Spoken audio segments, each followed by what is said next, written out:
Hey everybody, it's Tyler with Gaia Force Gaming, and I'm here with Dan Vang from Gaia Force Gaming. And this is what, day after the Carta Magica Regionals. So we're going to record a couple of deck profiles because, Dan, how did we do yesterday?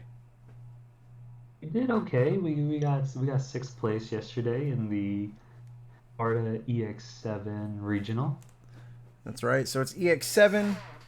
So these are our first profile for EX7, or I guess depending on how I upload them, because I'm going to upload mine too, because we got to keep a log, because we are famous for not remembering what we topped in and when and with what deck. So Nope. Yep.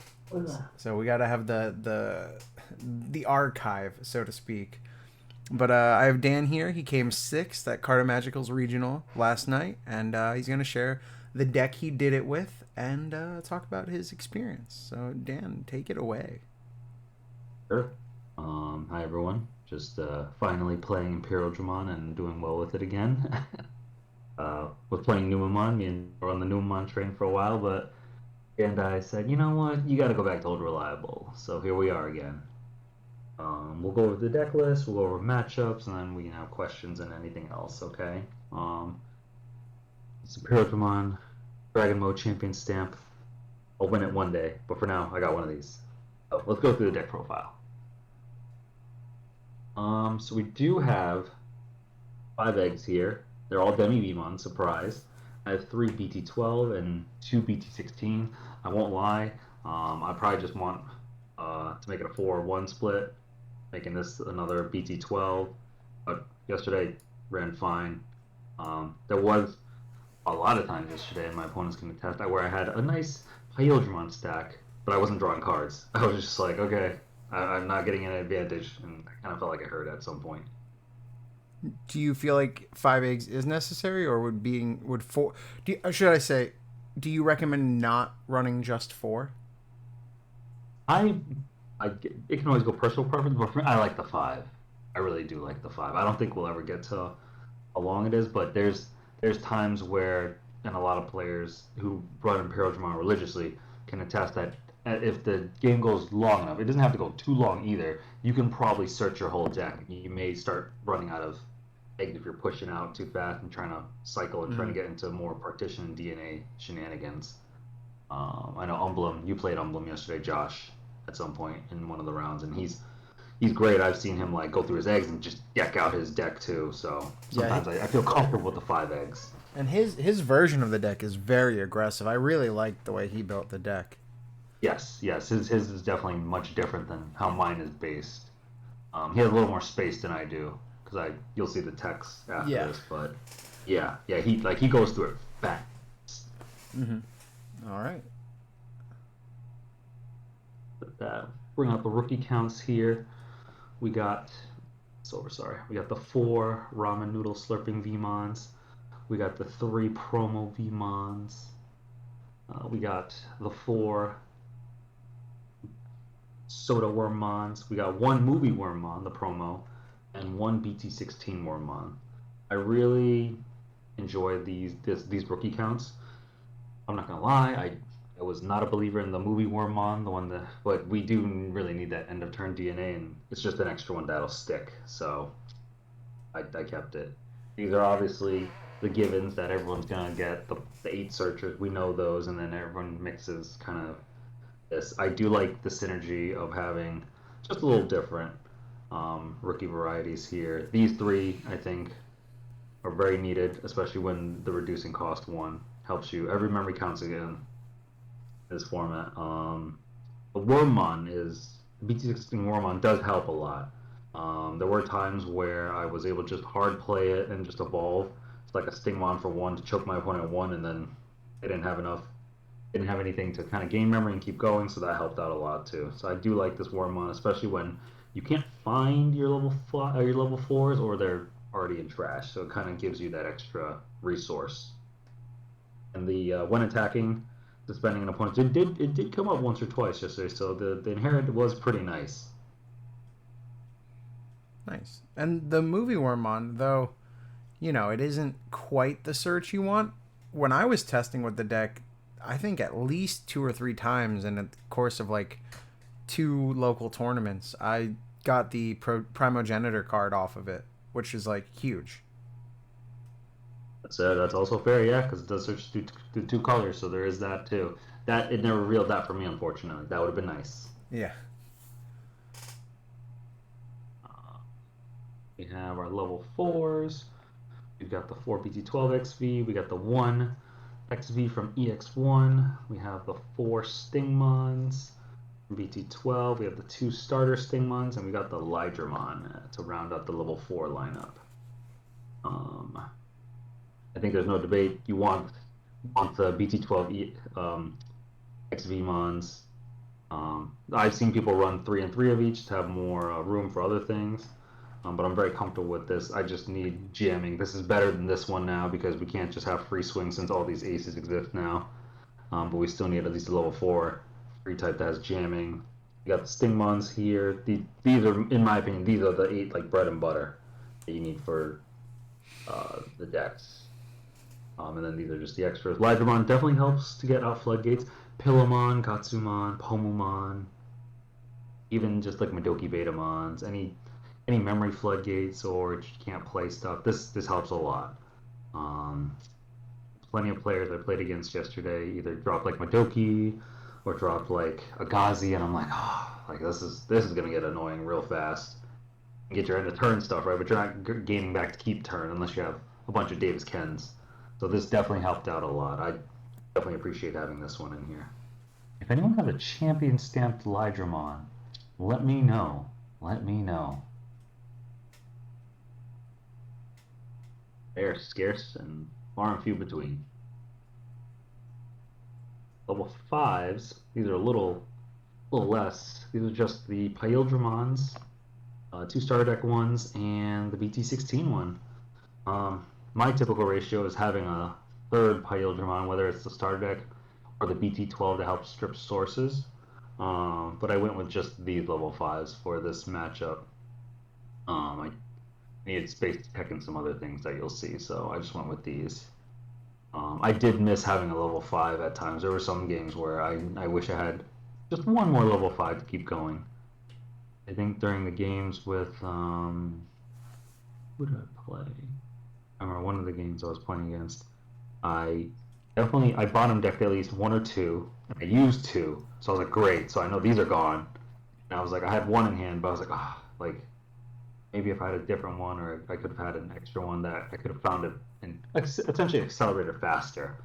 I feel like, especially for decks that want to be more aggressive, the ones that use the starter deck Imperial to kind of go off the option, the return to Primo, right? Like, they're just trying to get the level 5s and just abuse and go into the starter deck Dragon mode as fast as possible. So you're going to need a higher level 5 count if you're going with that aspect of the deck. But I do miss it. I probably will take out 1 card to add another level 5 again. Level 6 is where we get a little weird here. We got the 2 Hexablow from EX7. We got the 2 Dragon modes from BT16. We got the 3 fighter modes. Nobody judge me. I'm sorry. I don't have the 3rd one. And yeah, these are the level 6 lineups. I think 3 fighter mode is a given. If anyone has a fighter mode, let me know. Definitely need that one to match these. The Dragon modes definitely help out a lot, especially just trying to bait out people who are trying to play stuff or evolve by effects. Yellow Vaccine, I'm looking at you. Hexablow definitely came in clutch yesterday. I didn't play against any Mother Shoto, which this is really the main reason why I put it in.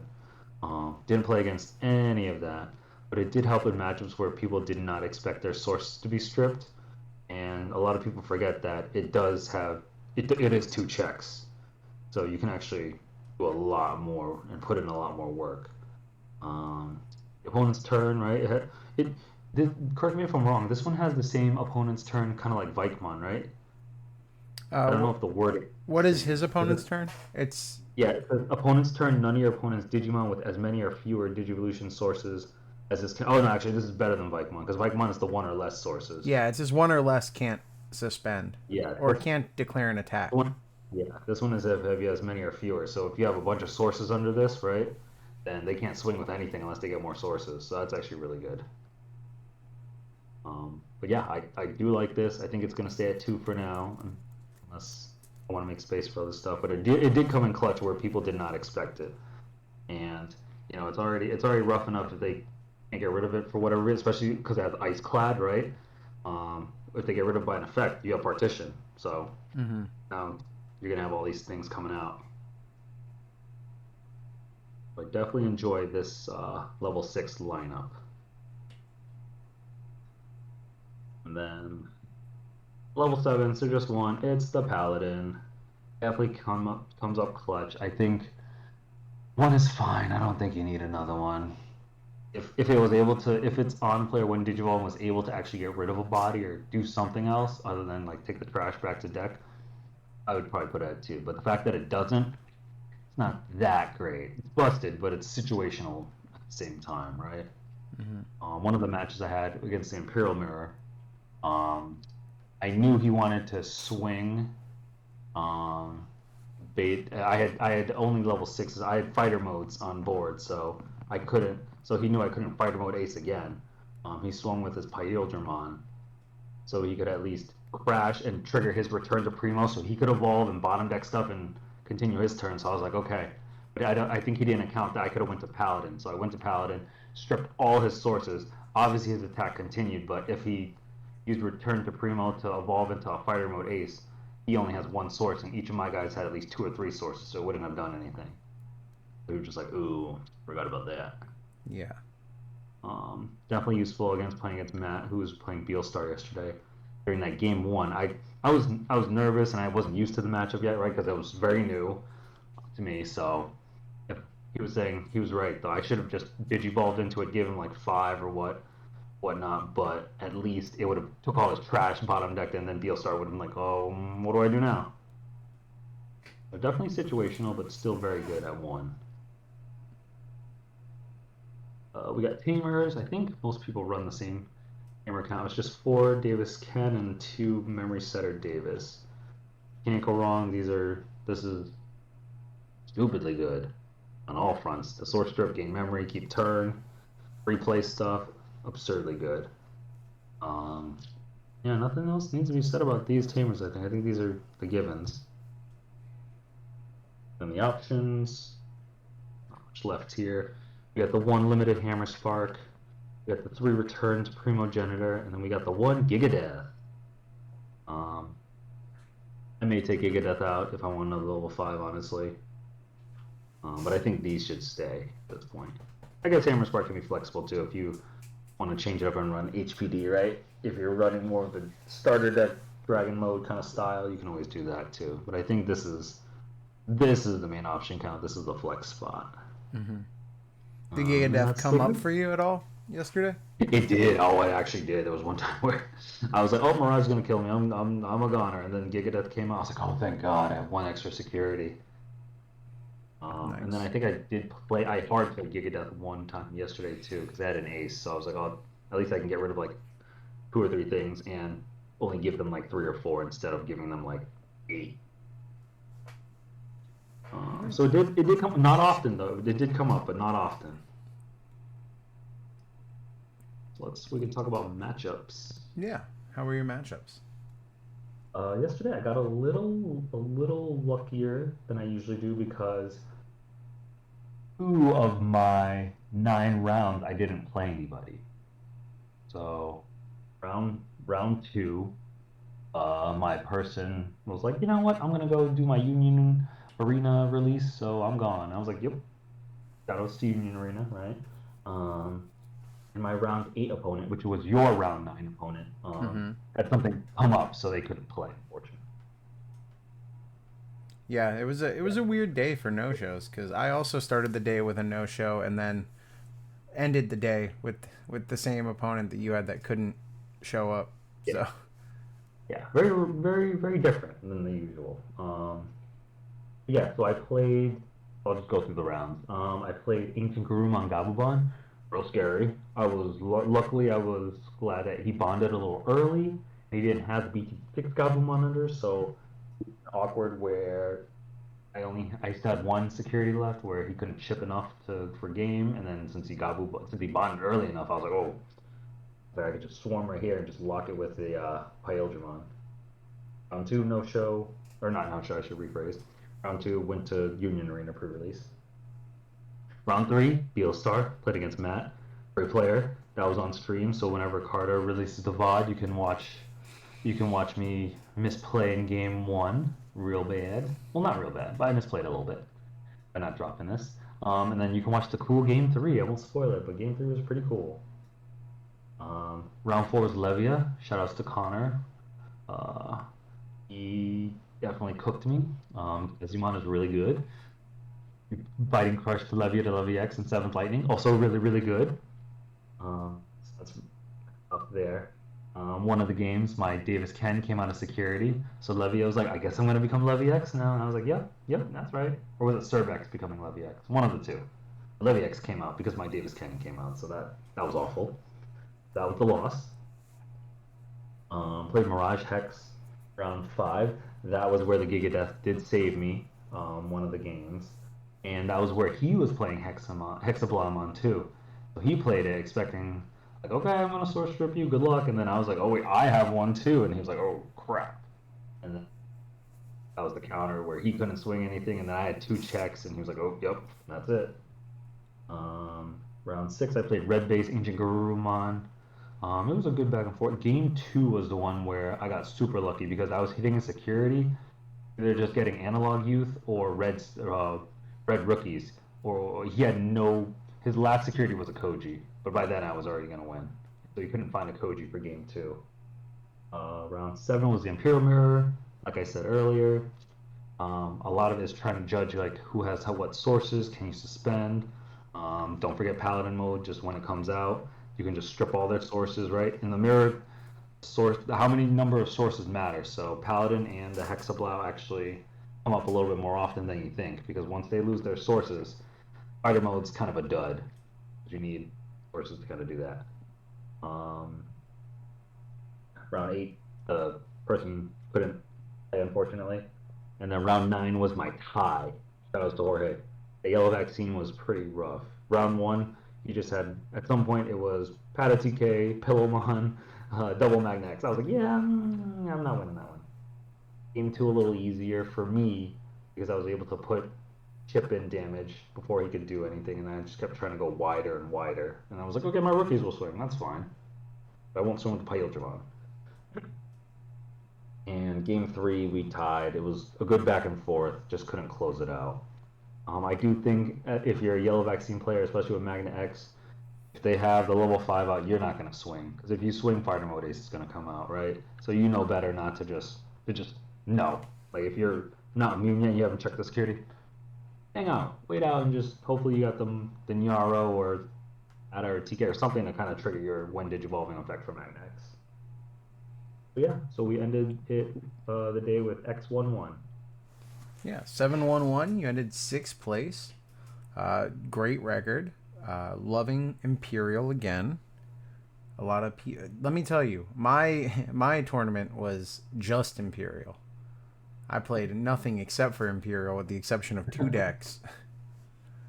So, it is a popular deck. I think this is a pretty strong build. This is the one that I'll be using if I play Imperial.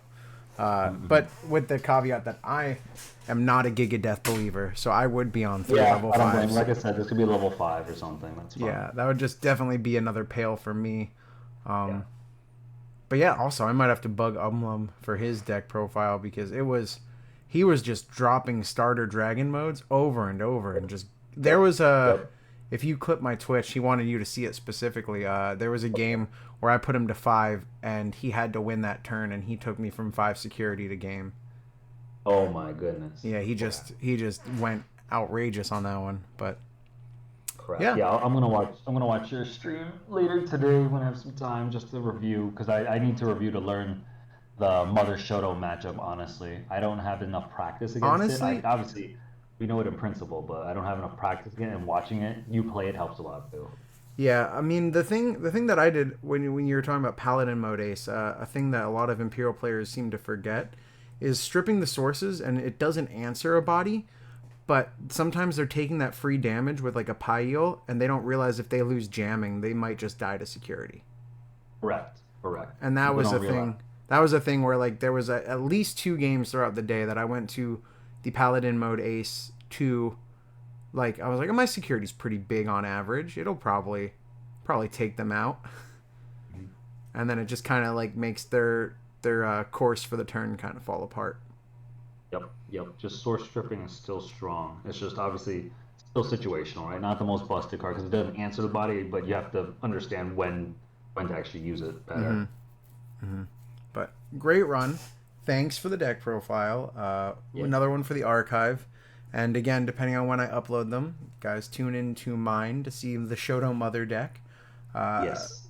Me and Dan are in our villain era. These are definitely the 2 most complained about decks right now for the EX7 early format. 1000%. But that's okay.